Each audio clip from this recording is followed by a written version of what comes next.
Now, tonight at 10:30, the royal blunder that put Sophie and Edward in the tabloid spotlight. First on 4, though, the truth about one of the monarchy's most colourful characters, the real Edward VII.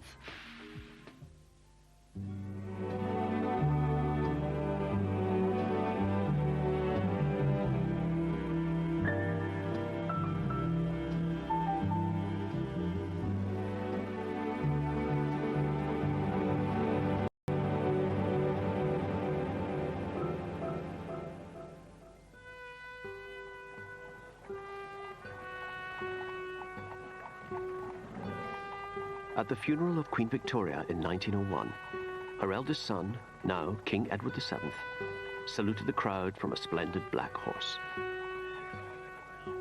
This was what he'd been waiting for all his life, and what his mother had always dreaded. He was unfit to be king as far as she was concerned. He could not succeed. Edward had been king in waiting for almost 60 years. Denied a real job, he had sought rewards elsewhere. He simply lived for pleasure. It's a great aphrodisiac when you're a member of a royal family. And he certainly was a man who took advantage of whatever was going. Once king, he turned himself into a figurehead surrounded by pomp and circumstance. He was a very, very visible king. He loved ceremonials, and he was tremendously good at it. He was, in the words of the song, doing what comes naturally. But the prince who scandalized Victorian society and became a king who indulged his passion for royal pageantry turned out to be the role model for modern monarchs. The future King Edward VII was born in 1841. This family portrait, painted when he was 5, hints at what would become the central conflict of Edward's life, his relationship with his parents. The Queen and Prince Albert looking regal, the Prince with an admonishing finger towards his heir apparent. Victoria looking out to the world, not looking at her family at all, in regal serenity. Edward carried an extraordinary burden of expectation.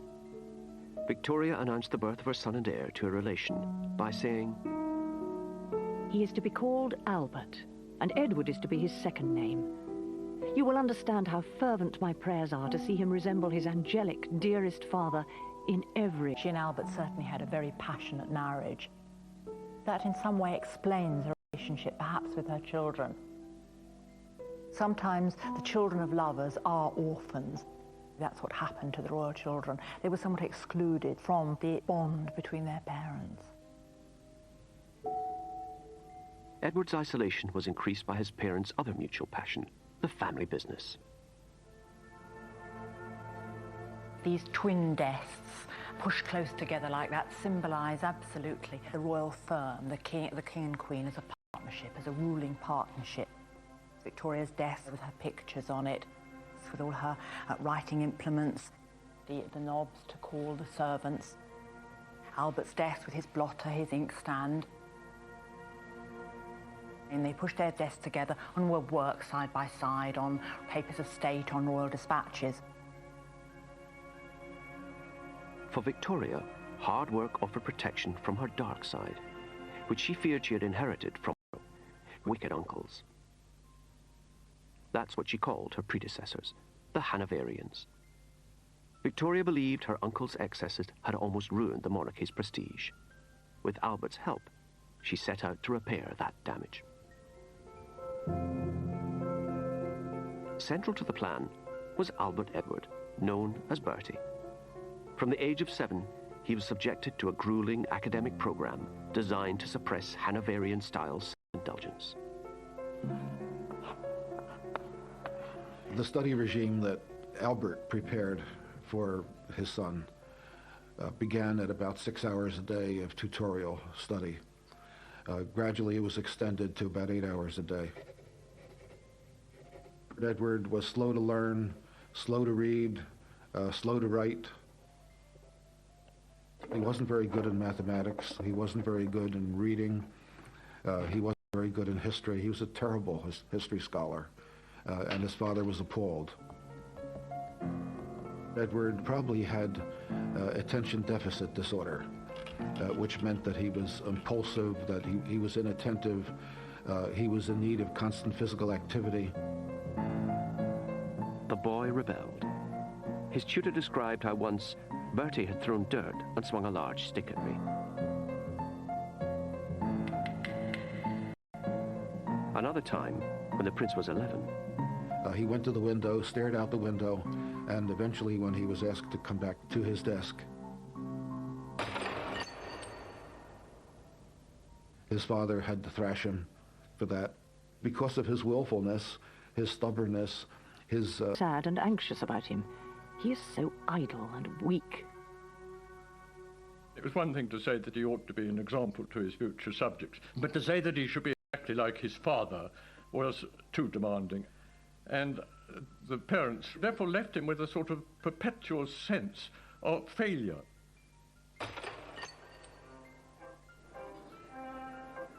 a rare break from this misery came in 1855.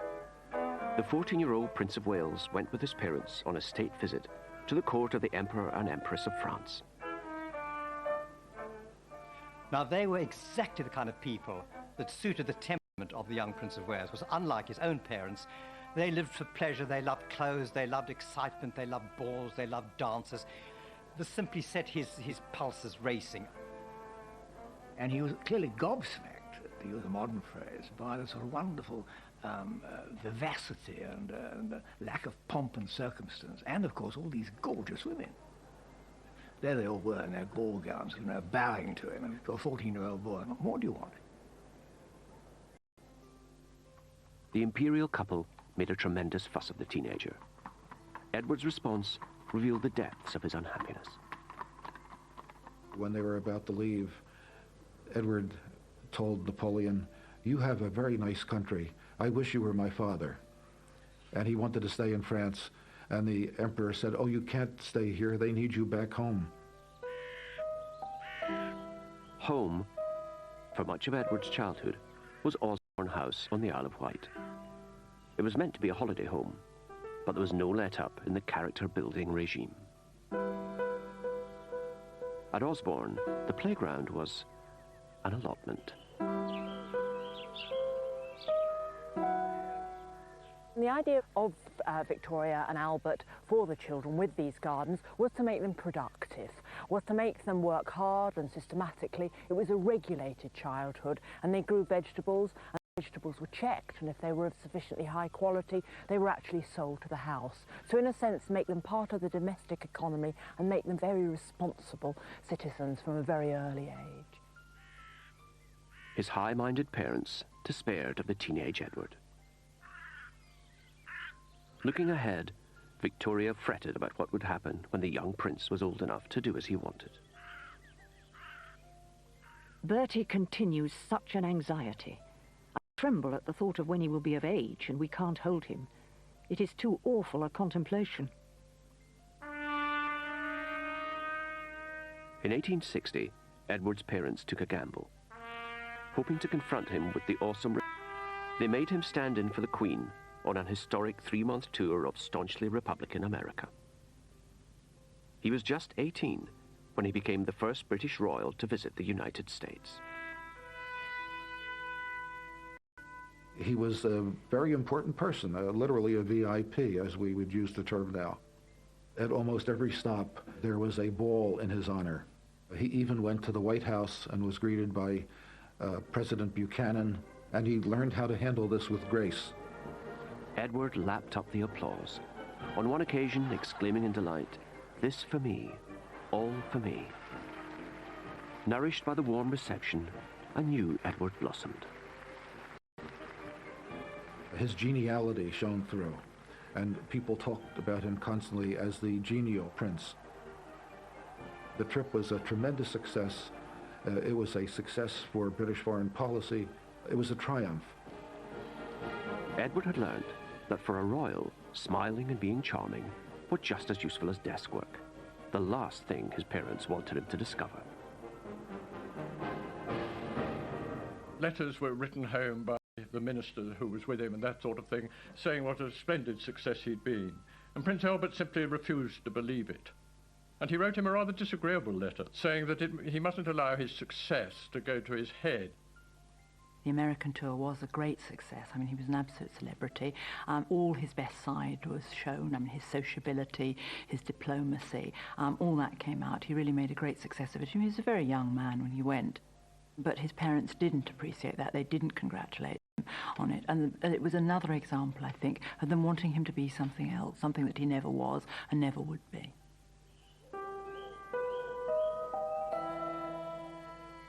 On his return, Edward was told to reapply himself to the doomed attempt to be like his father. He was now to become an intellectual. In 1861, he went up to Cambridge University. But unlike other students, he didn't take lessons in college. Instead, he was installed here at Madingley Hall and closely watched by hand-picked guardians.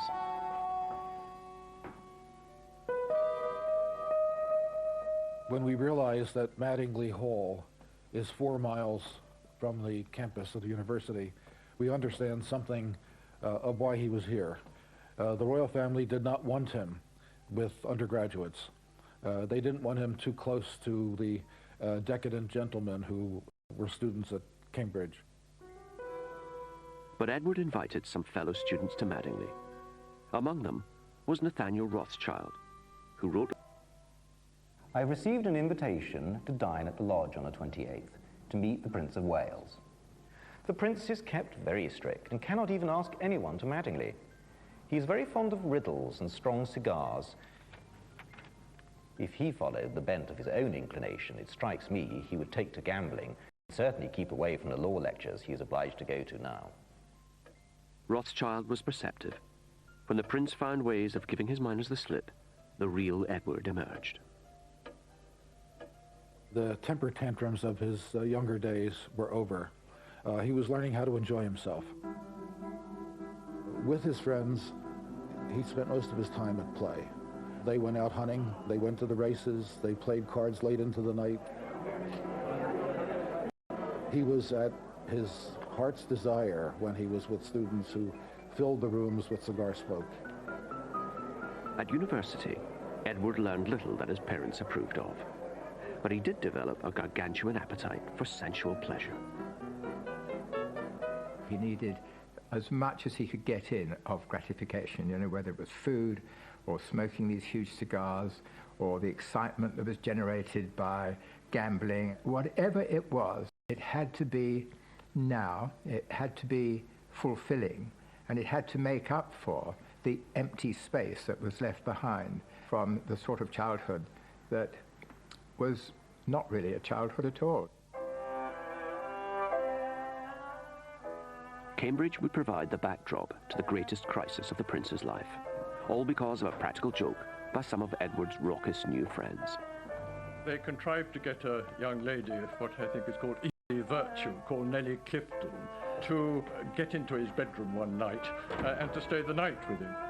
He was delighted by Nellie Clifton, and apparently everybody knew that Nellie was now a mistress of his. Albert found out and was appalled. I write to you with a heavy heart on a subject which has caused me the deepest pain. I having to address my son as one who has sunk into vice and debauchery. Victoria, don't forget, and of course her husband Albert too, were very anxious about her mad, dissolute uncles. Anything that suggested a sort of throwback to their dissolute ways appalled them. Edward, after all, was the heir to the throne, and he had to live a life which was exemplary, as a sort of a monarch to be respected, not a monarch of license and carnival. Both parents overreacted, deeply concerned, and decided that he must pay a visit to the Prince of Wales at Cambridge. Albert was in no condition to make this journey. Albert at this point was a sick man. He was very likely dying of cancer. We know from the symptoms that he expressed in his diaries and in his letters that he knew that he had something inoperable and that he didn't have long to live. Not wishing to be overheard, Albert took Edward on a long walk to lecture him about what he called the evil deed. The weather was poor. It was cold. It was November. Albert almost certainly caught pneumonia. He took to his bed as soon as he got back to Windsor, and in 2 weeks he was dead.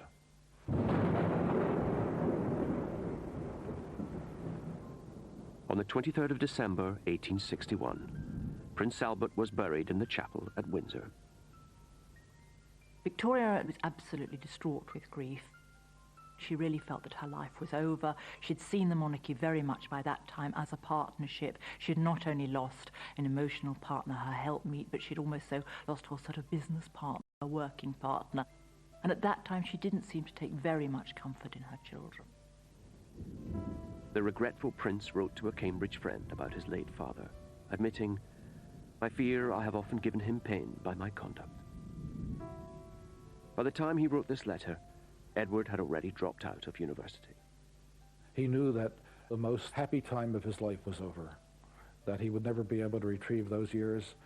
He would have liked to have stayed longer, but he now felt that he had to take his father's place, to be the leading male member of the royal family. But Edward was in for a shock. The Queen attributed Albert's death, I mean totally irrationally and unjustly, to the Prince of Wales.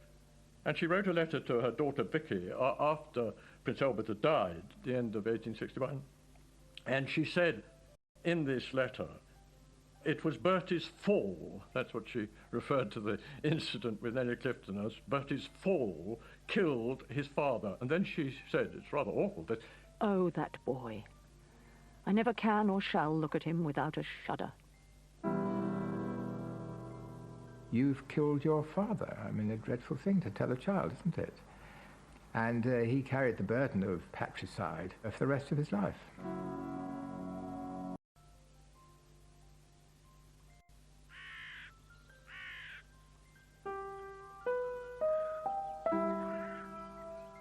Queen Victoria mourned her dead husband, Prince Albert, with the same single-minded passion that she had loved him. Here at Osborne, there's a painting of Albert, painted in fact in the year of his death, 1861. And if we cross to the other side of the fireplace, there is a marble bust of Albert, and over there's another portrait of Albert sitting looking relaxed. If there was an important matter of state or family matter which concerned her, she would actually go and consult with the bust of Albert. You know, Albert, in a sense, presence was everywhere for Victoria. He may have been dead, but Victoria continued Albert's improvement scheme for their son and heir. My firm resolve, my irrevocable decision, is that his wishes, his plans about everything are to be my law. I apply this particularly as regards our children, Bertie, etc., for whose future he had traced everything so carefully. Albert had believed that marriage offered the only hope of salvation for his wayward son. So Victoria now searched for a bride and a future queen. The Act of Succession made it necessary that he have a Protestant bride, and the bride had to be within certain age range, and she also had to be attractive. Pictures were solicited from various courts.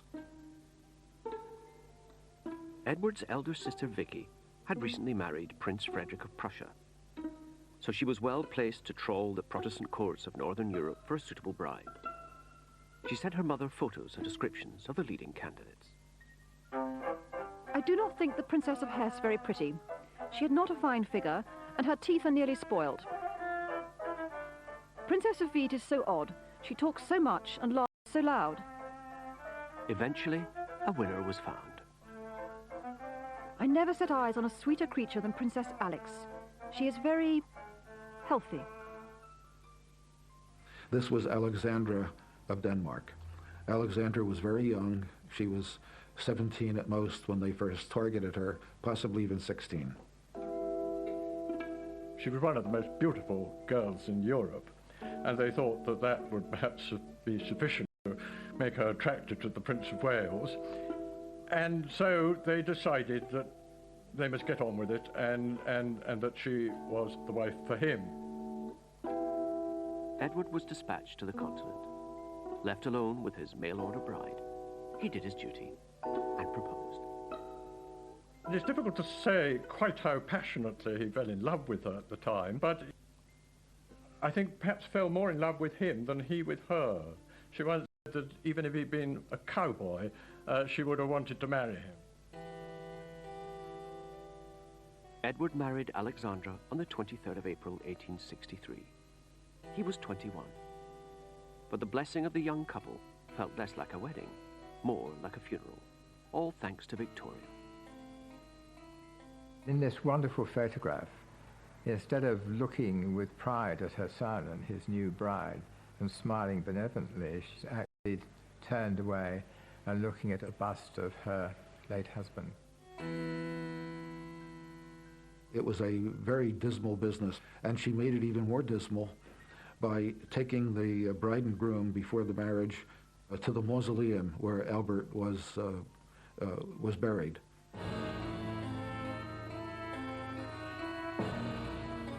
She's saying, this is the father that would have been there to bless you, and this is the father that is always there. This is the father to whom you have to live up. It is a most poignant picture.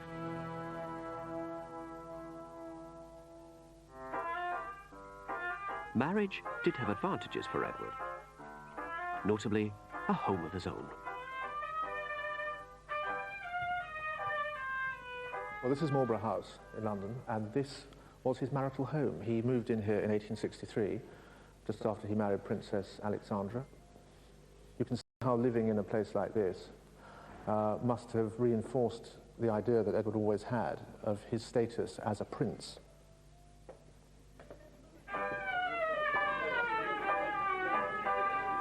Independence liberated Edward's natural instincts, which his parents had tried so hard to suppress. He and Alexandra held parties every night, and few would refuse an invitation from the Prince of Wales. Soon, Edward and his smart friends were known as the Marlborough House set.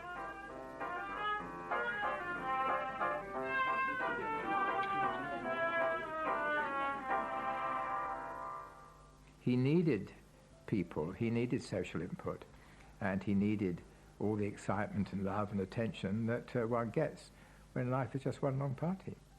Victoria was not amused.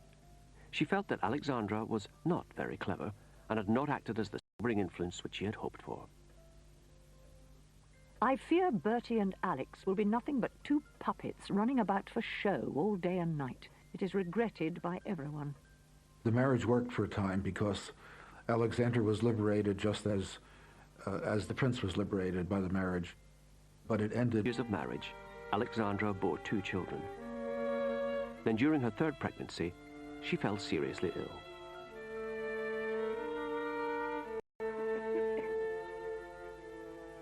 The prince claimed loyally that he was going to stay by her. He moved a desk into her bedroom so that he could write letters and conduct domestic business, literally from her bedroom. But then her mother came from Denmark to help take care of her, and he was liberated from having to be a loyal husband. That was the end of it. After that, the marriage went steadily downhill. Although he had tried hard to behave like his noble father, Edward was no Prince Albert. He took a long time to grow up. He probably, in retrospect, married too young. He was only 21 when he got married. Never really had time to sow any wild oats. And I think probably he wasn't a very likable young man and not a very intelligent young man, and probably rather boorish and self-centered and arrogant.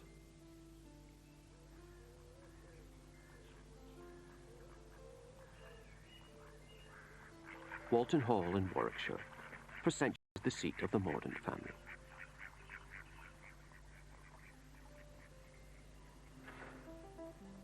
A member of that family, Elizabeth Lady Hamilton, has written a history of a real-life Victorian melodrama that took place here.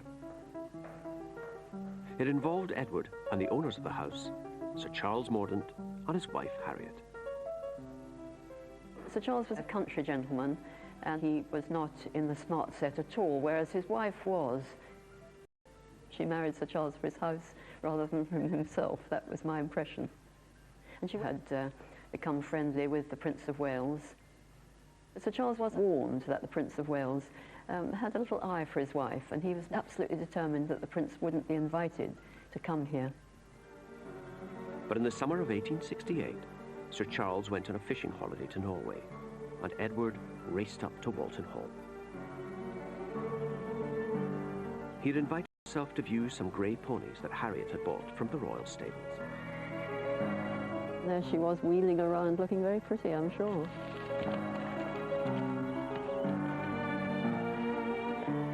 Sir Charles wasn't expected back for days. But fishing in Norway was very bad that year. It had been a heat wave, and most of the fish had been already caught. The salmon had been already caught, so he decided he'd come home to see his lovely wife. He was missing her. Sir Charles was outraged. The prince beat a retreat, leaving the irate husband to vent his anger. Afterwards, he gave orders for the ponies to be brought out. And Lady Mordaunt was brought down onto the...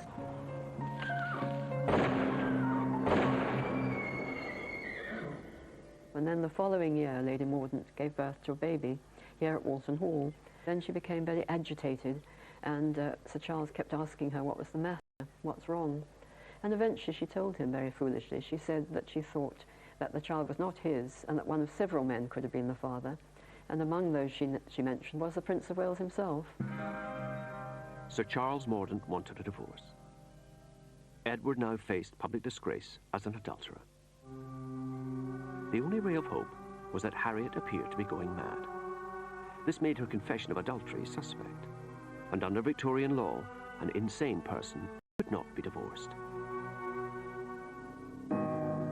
But Sir Charles was stubborn.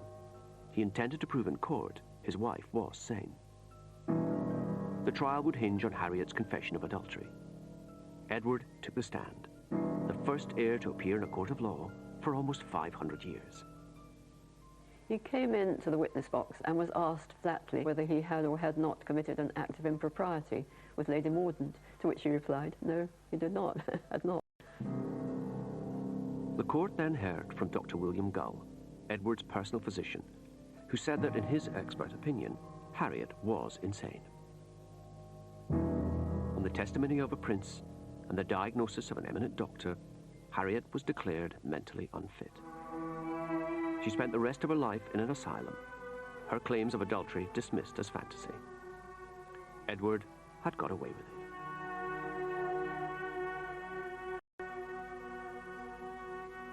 He has the opportunity, because of his very specially elevated status, to be above the normal sins that ordinary people get stuck with. And he learned it, and he learned that it was useful to him to have that status. By the time he turned 30, Edward's relationship with Princess Alexandra was a marriage in name only. And for the rest of his life, he would enjoy a string of exotic affairs.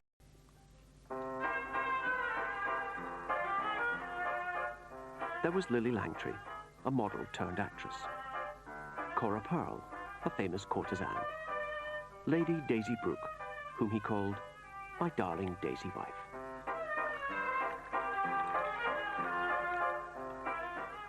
Any Prince of Wales, he can simply, the opportunities are absolutely endless.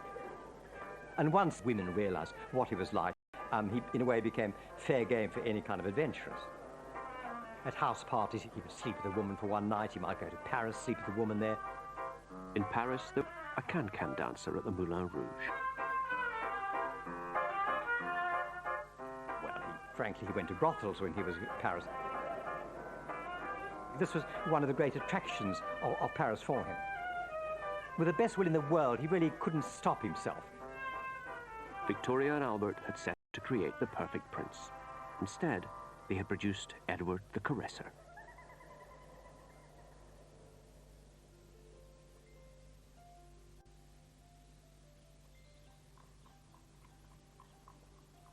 By the time he turned 30, the future King Edward VII had few illusions about what being Prince of Wales meant. Wealth, status, and unemployment. He wrote to his mother saying, "I should be very glad to have an opportunity to discuss the subject of some useful employment as your eldest son, and which I am as anxious as ever to obtain." Queen Victoria was a busy monarch. She worked her way through the red boxes which contained government papers, commenting and interfering. Her late husband, Prince Albert, had helped with her workload and even had his own key to the boxes. When Edward asked for one, Victoria replied, "You could not well have a government key, which only ministers and those immediately connected with them or with me have." The prince was impulsive, and his impulsiveness led him into indiscretion, and she realized that to give him any access to information was wrong, because he could not contain it. She wanted to keep in full control, and so she was very, very reluctant to let him see government dispatches or any Foreign Office documents or anything like that.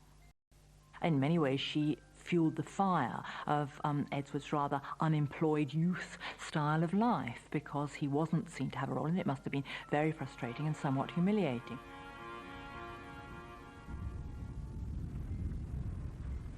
Dismissed as worthless and irresponsible, Edward sought distraction in the social whirl. And as Prince of Wales, there were plenty of people willing to amuse him.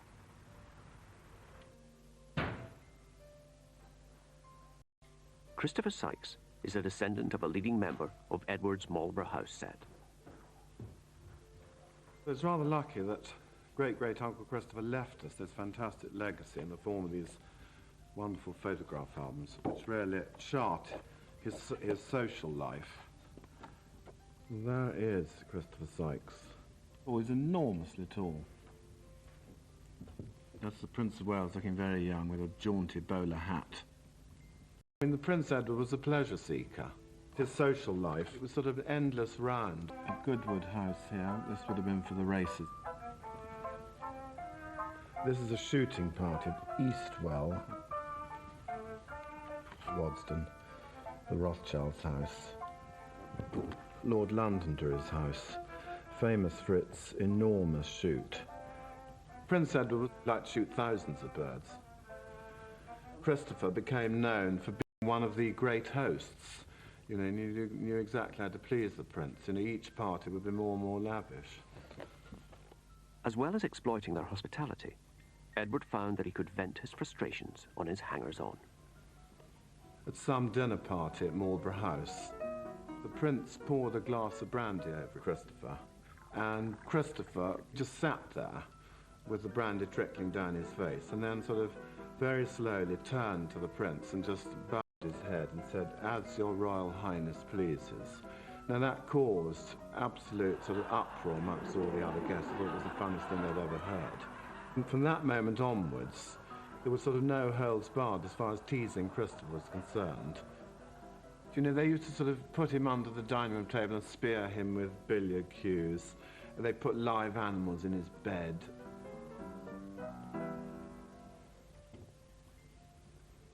Well, he was a bit of a bully, Edward. He enjoyed having the power over people. Christopher Sykes' friendship with the prince ended up costing him more than his self-respect. No, he went bankrupt, unfortunately. You know, he just blew every penny he had. He died sort of penniless. It's rather sad, really. Poor Bertie gives much cause for remarks of no good-natured kind. He is more and more careless. No one looks up to him. Victoria feared that Edward's lifestyle was damaging the image of the monarchy, but her own behavior wasn't helping either.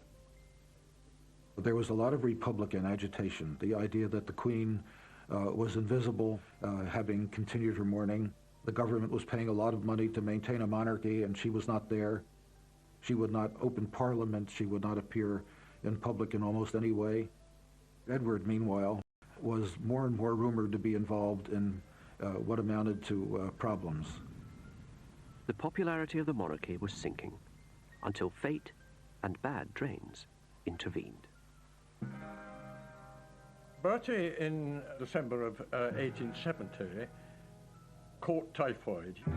And this really was a turning point The Queen rushed to Sandringham, where he was. She took complete charge of the household. She was a killer. The plight of the royal family touched a nerve. The invisible Queen and her playboy heir became just a terrified mother and her dying son. Edward's timing was perfect. His illness reached its climax on the same day of the year his father had died. On the morning of December the 14th, he suddenly opened his eyes, saw the Queen, and said, "How very kind it is of you to come and see me." 2 months later, Edward, still weak from his illness, went to St. Paul's Cathedral to publicly give thanks for his recovery. Thousands came to watch and cheer. Totally by accident, the Prince of Wales had pulled up British republicanism by its feeble roots. The result was a feeling of great relief around the country that the succession had been saved, that Edward was going to survive and become king. And it was also thought that because he had come through this near-death experience, that he would be renewed, he'd be a different person, that he would understand that he had a new chance at making a dignified life for himself. If this great warning is not taken, and the wonderful sympathy and devotion of the whole nation does not make a change in him, it will be worse than before, and his utter ruin. For once, Victoria followed her own advice. She gave her son a job. In 1875, he was sent to India on the first royal visit since the mutiny. There was no chance that his mother was ever going to go to India. In fact, I don't think she ever visited any of her dependencies around the world anywhere.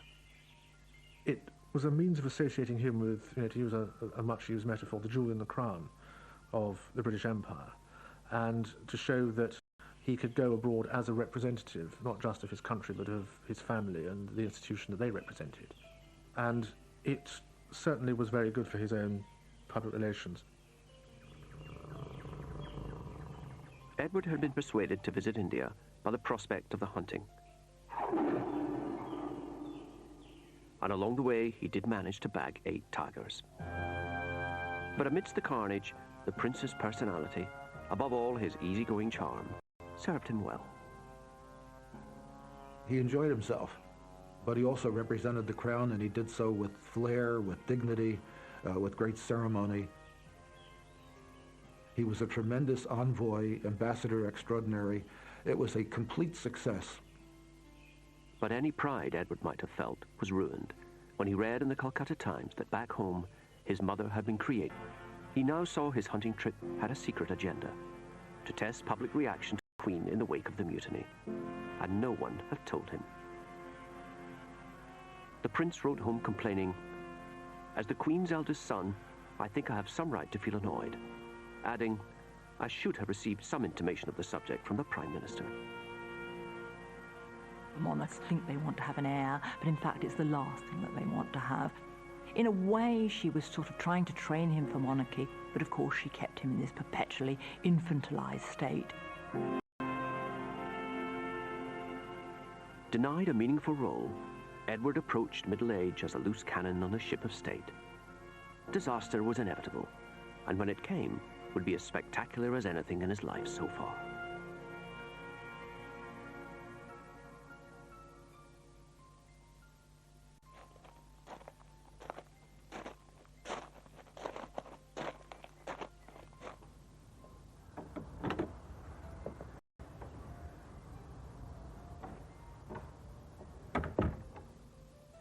This is Tranby Croft. It was, I suppose, the stately home of a family called Wilson, who made a lot of money in shipbuilding. The disparaging term, I suppose, was nouveau riche. And Mrs. Wilson wanted to get into society. And the way to get into society was, indeed, to become a friend of the Prince of Wales. Edward came to stay at Tranby Croft in September 1890, during the Doncaster races. And it was here that his playboy lifestyle reached its climax, triggered by the scandalous behavior of one of Edward's favorite cronies, William Gordon Cumming. This is the room where the famous scandal took place. Having had a lovely day at the races, having had a splendid meal and everything else, the Prince of Wales turned round and said, and now we will play cards. And the card he wanted above all else, because he was addicted to it, was this illegal one of baccarat. Baccarat gambling was illegal because this was a game of pure chance.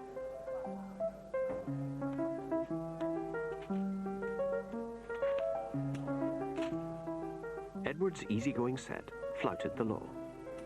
Far more important to them were unwritten rules governing conduct at the card table. And at Tranby Croft, one of these rules was broken.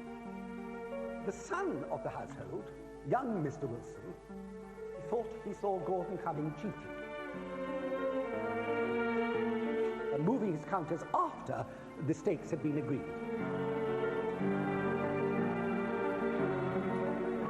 And gradually...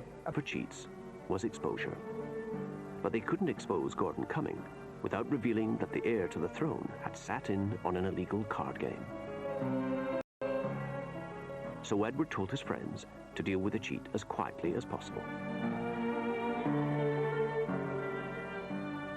So they then decided on a disastrous plan, which was to persuade William Gordon Cumming to sign a document undertaking never to play cards again. And if he did that, then they wouldn't tell anybody and nobody would be prosecuted. Although Gordon Cumming denied he had cheated, he signed, saying that he was doing so to protect the prince from public scandal.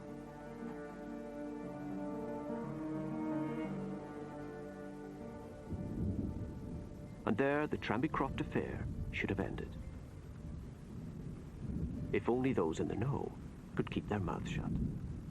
It is believed that the Prince of Wales told one of his friends, a lady called Daisy Brooke. Now, Daisy Brooke's nickname gives her away. She was known as the Babbling Brook. Soon, the whole of London was talking about nothing else. Now the secret was out. Gordon Cumming had to defend his reputation, so he sued his accusers for slander. Although not a defendant, Edward was summoned as a key witness. This was very embarrassing. Age 50, he would be in court again. Queen Victoria was dismayed. It is a fearful humiliation to see the future king of this country dragged, and for the second time, through the dirt in a court of justice. A terrible humiliation. Edward was furious. He felt Gordon Cumming had no right to wash his dirty linen in public, and so risked damaging the reputation of a royal prince. He called the trial unnecessary and abominable. Barrister Peter Clark is a descendant of Gordon Cumming's lawyer and has made a study of the Tranby Croft case. The opening day of the trial, the court would have had a very strange look. Lord Coleridge presiding. This was something that was going to be done in the full glare of the Lord Chief Justice's court in the Strand. The heir to the throne sat next to Lord Coleridge on the bench. Edward would remain on the bench throughout. Here he was well placed to influence proceedings and undermine Gordon Cumming. From the contemporary sketches, he has a rather amused expression on his face as he's sitting on the bench, knowing that he's the centre of the way about what's going on. The jury would be in approximately this position and looking straight across at the Prince of Wales as they heard every bit of evidence. The jurors would have been surprised and in awe of the heir to the throne being within feet of them. When he was asked his opinion, Edward didn't hesitate. The juror stood up and asked the Prince of Wales, "What was your Royal Highness's opinion at the time as to the charges made against Sir William Gordon Cumming?" And the Prince of Wales turned to his side to face the juror. The charges appeared to be so unanimous that it was the proper course. No other course was open to me than to believe them. The case was now effectively closed. The jury's verdict went against Gordon Cumming. Plainly, their verdict had been affected by the Prince of Wales's evidence. Gordon Cumming faced social death. Edward's dignity had been wounded, but not fatally. The whole Tranby scandal affected him tremendously because, again, here he was in court and to the world revealed the fact that there he was gambling for money. It seemed to underline what his mother had all along been saying, that he was feckless, that he lived for pleasure, that he was indiscreet. And it was sobering, and coming late in life when people thought he should have been too old to be leading that kind of life anymore, it did have a certain effect on him, definitely. After Tranby Croft, Edward finally graduated from adolescence into adulthood, just in the nick of time. By the 1890s, he's 50. He is aware that his mother, being in her 70s, can't go on forever. And I think what we see changing in him is the knowledge that he could any day wake up and find that he is king, which is perhaps something he hadn't felt 10 or 15 years earlier. And I think to an extent he kept slightly more careful company after that. A sign of Edward's maturity was his new mistress, a society lady, Alice Keppel. Like her direct descendant, Camilla Parker Bowles, Alice would become the long-term companion of the Prince of Wales. She was, like all his mistresses, a very beautiful woman, a very well-dressed woman, the kind of voluptuous sort of woman that he liked. The relationship is different from the early women. She was nobody's fool, Alice Keppel, and she knew how to handle him. She knew how to handle his very, very short temper. As he got older, so he became more short-tempered, more gruff, and she served as a kind of liaison between him and... Alice's astuteness was essential to the older Edward, because he had finally become a player on the political stage. His mother still kept him in the dark, so he had sought illumination from other sources. Marlborough House was the pinnacle of British society in the late 19th century. Anybody who got an invitation to come to dinner here had arrived. And whenever his smart friends came here, they would be talking about politics, because that's what they did for a living. This is where he would ply them with a drink, take them to dinner, and find out what was going on in the world. And where he would acquire what he thought was the level of knowledge and understanding of current affairs that someone in his position ought to have. It became a sort of fetish for him. It became a way of getting his own back on his mother. If you're going to stop me doing this officially, I'm going to do it unofficially. And because of my popularity in society and my magnetism over these people, they will come to me and they will tell me these things, whether you like it or not. Edward's informal intelligence network spread far and wide throughout Europe, which he frequently visited. The Europe that he grew up in, as Prince of Wales, was run by about 400 or 500 families. They were the chancellors, they were the foreign ministers, they were the ambassadors, they were the generals, they were the chiefs of staff, they were even the archbishops in all these continental countries. And if you were at the top of that pyramid, you'd function not through papers and archives, but through this unique nexus of links which he had as the leader of European society. Edward became known as the Uncle of Europe, and a frequent topic of conversation at his dinner table was the aggressive behavior of one of his nephews, the German Emperor Kaiser Wilhelm. Kaiser was always banging on about being emperor. There was all this bombast, always this show of total unpredictability. He did perfectly calm and peaceful for a month or two at a time, and then suddenly something would get hold of him, and he'd make some great undramatic, bombastic, arrogant speech, which would set the whole of Europe tittering. They'd say, "Good God, what's Germany going to do now?" Although 18 years his junior, the Kaiser had what his uncle didn't have: power. He dismissed Edward as that vain old peacock, and Edward's dislike of his nephew was no secret. To describe that relationship briefly, one could only say that it was bad on both sides. It involved imperial rivalry, it involved naval rivalry. The Kaiser built an enormous navy, which only could really be directed against us, or at least so Edward thought. For Edward, German power. His other major anxiety was his mother's seclusion. These 20 seconds of film offer an exclusive glimpse of the Widow of Windsor. To the general public, the Queen remained simply invisible. She was very anxious never to have anything that was vulgar, and the idea of spectacle and pageant was not her idea of how a monarch, a dignified monarch, perhaps behaved. Edward, however, believed monarchs were there to be seen. Wanting himself to inherit a throne that is popular, he sees that he's going to have to spend his years as Prince of Wales doing things that will maintain its popularity. So if it means he has to go and open a few hospitals or cut a few ribbons at exhibitions, he'll do it, because, again, he's very conscious of the good public relations of having that role. And it's because of the attitude his father and mother had taken towards him as a very young man. He always has this notion that there's something to prove. And one way that he can improve his own self-esteem is to be out in public and to be performing functions, however straightforward, trivial or ceremonial, but to do them well and to be popular. By the 1890s, Edward was making almost 50 major public appearances a year. He lent his support to thousands of hospitals and charities. While Edward added royal glamour to good works, in return, some much-needed civic virtue rubbed off on him. Even his mother noticed how popular this made him. Edward was instrumental in persuading her that, after all, she needed to get the goodwill of the people, to become more of a, as it were, of a people's monarch, to reinterpret the role of a monarch a bit more broadly and be prepared to be seen. Edward persuaded his mother to celebrate the major anniversaries of her coronation, the Jubilees of 1887 and 1897.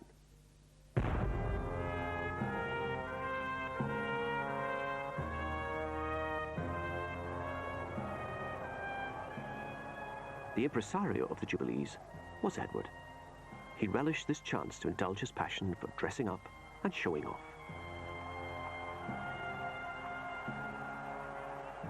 What both the Jubilees mean to him is that because he has now for 25 years been, as it were, the centre of social life in this country, then naturally he plays a very full part in those Jubilees. It's a showcase for Britain, it's a showcase for the Queen, it's also a bit of a showcase for him. The cheering crowds believed they were celebrating the climax of the Victorian era. In reality, they were enjoying a preview of the Edwardian age to come.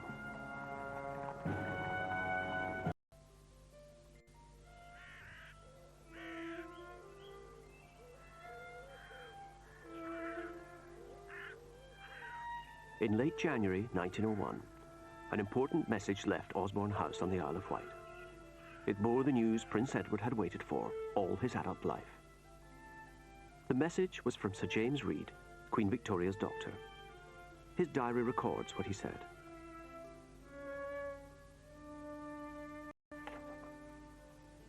The 19th of January. Tell the Prince of Wales that, in my opinion, he ought not to go to Sandringham, but to remain in London, ready to come here at a moment's notice. That I consider the Queen's condition is a most serious one, and that I think it quite possible she might be dead within a few days. Edward wasted no time. In hours he was here at his mother's bedside in Osborne House.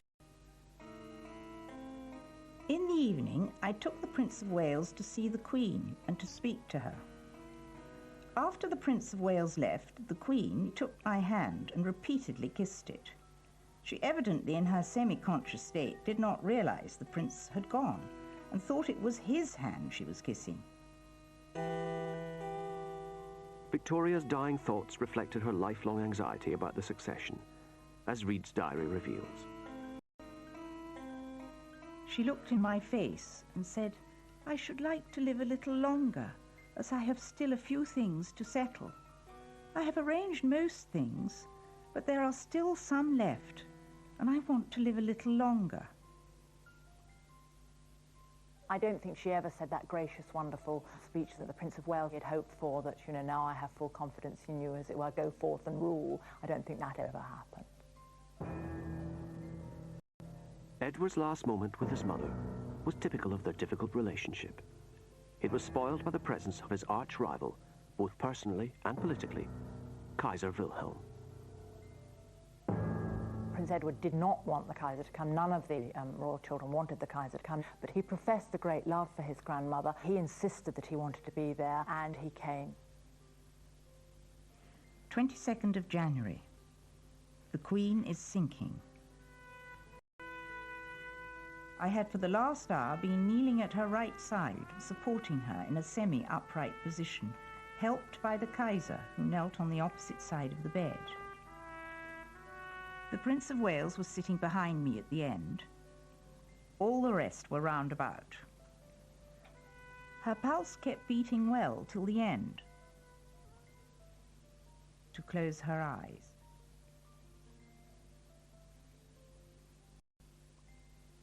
It was a relief in many ways to rid himself of that oppressive burden that was his relationship with his mother, and to take on another burden, that of the crown. That was something I think he found probably easier to cope with. Edward left the Isle of Wight as soon as possible, and one of his first acts as king was to donate Osborne, his hated childhood home, to the nation. When Edward was going back to the mainland, he noticed one of the boats was flying the royal standard at half-mast, and he asked why this was, and he said, of course, the Queen was dead, and he said, but the King lives. That bespeaks a certain confidence and a certain moving forward. The moment his mother had died, he was king, and of course he implemented changes at court very, very quickly. King Edward VII couldn't get aboard the state coach fast enough. Less than a month after his mother's death, he opened Parliament with a blast of pomp and ceremony. He would read the King's speech from his throne, dressed in full regalia, which hadn't been done for 50 years. The revival of ritual suited the status of a 20th century king. When the monarchy lost more and more of its real authority, the only way to change the monarchy in some substantive fashion so that it had a reason to exist was to make it more of a symbolic monarchy, and to make that symbolic monarchy apparent in the eyes of the people. When not surrounded by ancient ceremony, Edward looked equally at home in the modern world.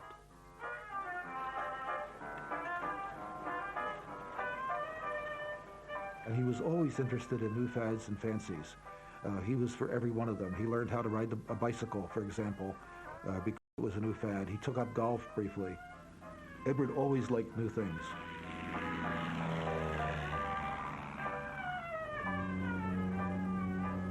He embraced a lot of modern inventions, things like the motor car. He lost no time getting a motor car. He loved telephones. He loved electric lights. He didn't in any way live in the past. He welcomed anything that was modern and up to date, and was, in a way, a kind of forward-looking king.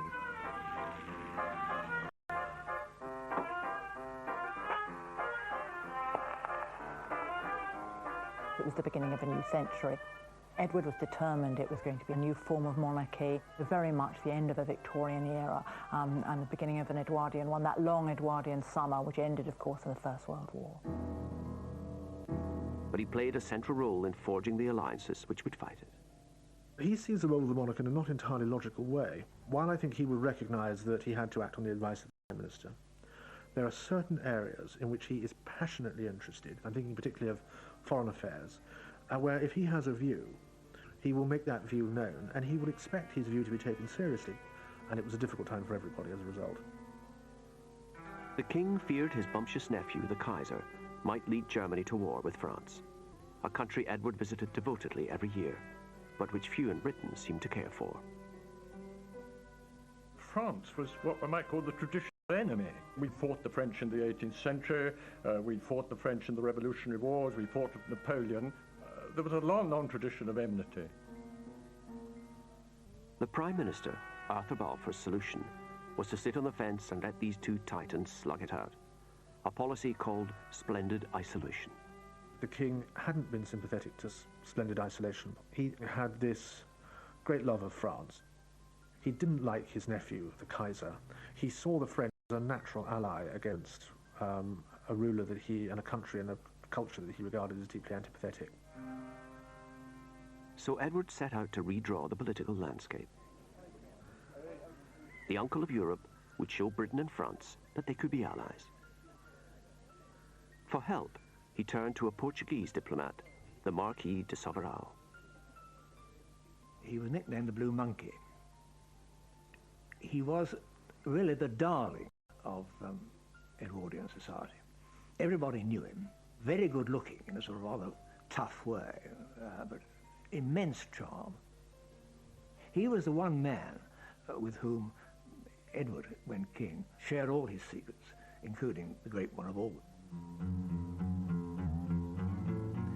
March the 1st, 1903, he gets his friend Soveral, comes to Buckingham Palace. And the king said to Soveral, look, I have to make, really it's time, the moment's come, to make a highly important political visit to the French president. But then he goes on to say, nobody here knows a thing about it. I haven't told the Prime Minister, I haven't told the Foreign Secretary, I haven't told my wife. This is between you and I for the time being. Now, you simply drive a coach and horses through the British Constitution by planning a highly important political trip without telling a Prime Minister, your Foreign Minister, or anybody else. Just your chums, the Portuguese, the Marquis de Soveral. Soveral arranged for Edward to be invited on an official visit to Portugal. But the Foreign Office, the Prime Minister at the time, had no interest in doing this. And, you know, they may well have been right not to do so because of the dangers of provoking the Germans, who were rearming at this stage and who were already talking about fears of encirclement. It was an incredibly delicate situation. the government was discouraging. It warned of the hostile reception the king could expect in France and urged him to keep his visit low-key and informal. Edward replied that the visit should be as official as possible, and the more honours paid to him, the better.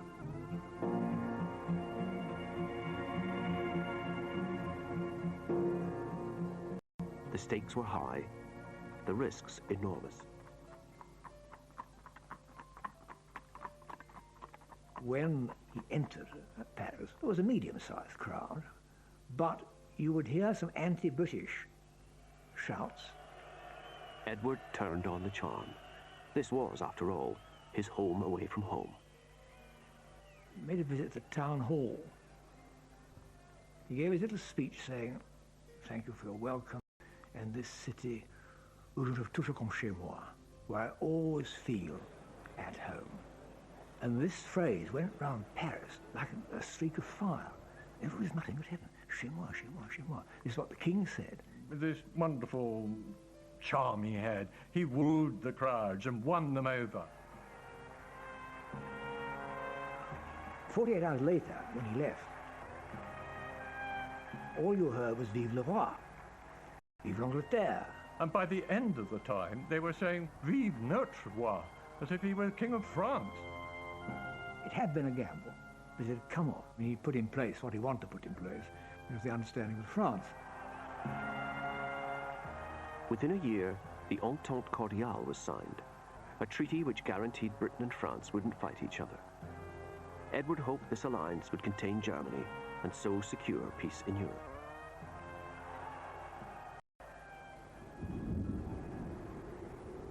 But a decade later, the Entente would develop into a full-blown military alliance. Edward would never have believed, I think, that within 4 years of his death there would be this great conflagration that would change the face of Europe forever.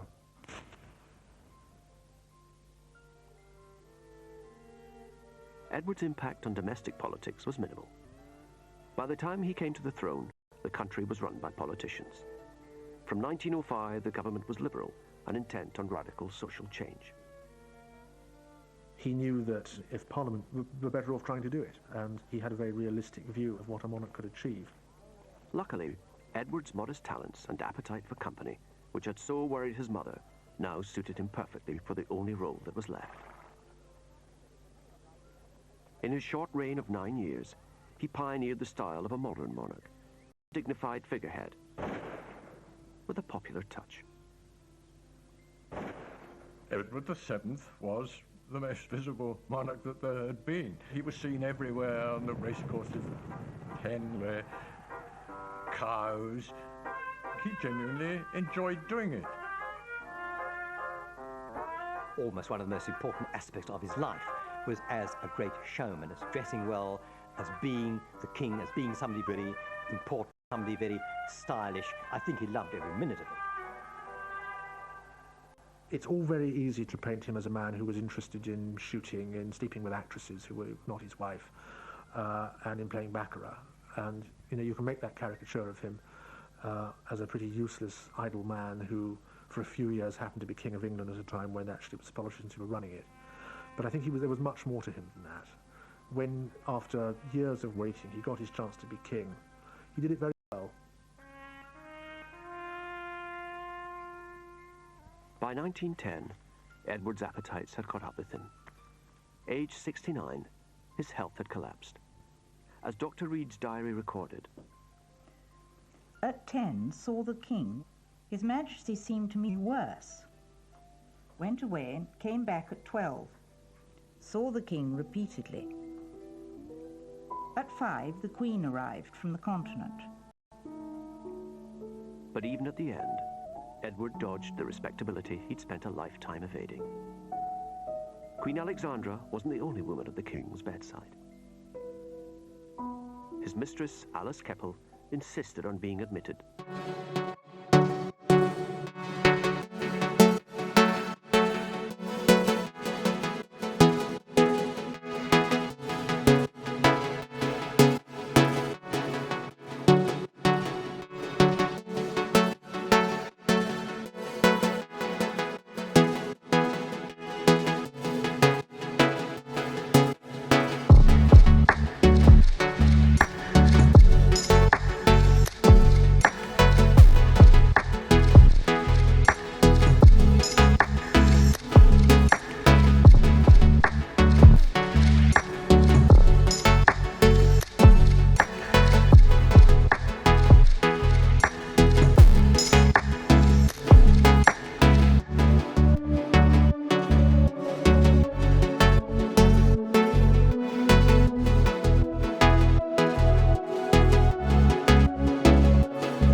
Now, tonight at 10:30, the royal blunder that put Sophie and Edward in the tabloid spotlight.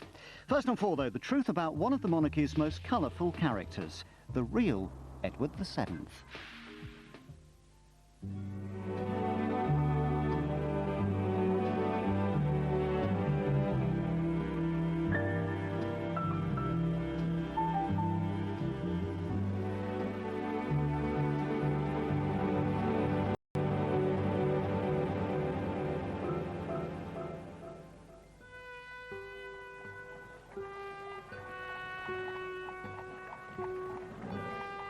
At the funeral of Queen Victoria in 1901, her eldest son, now King Edward VII, saluted the crowd from a splendid black horse.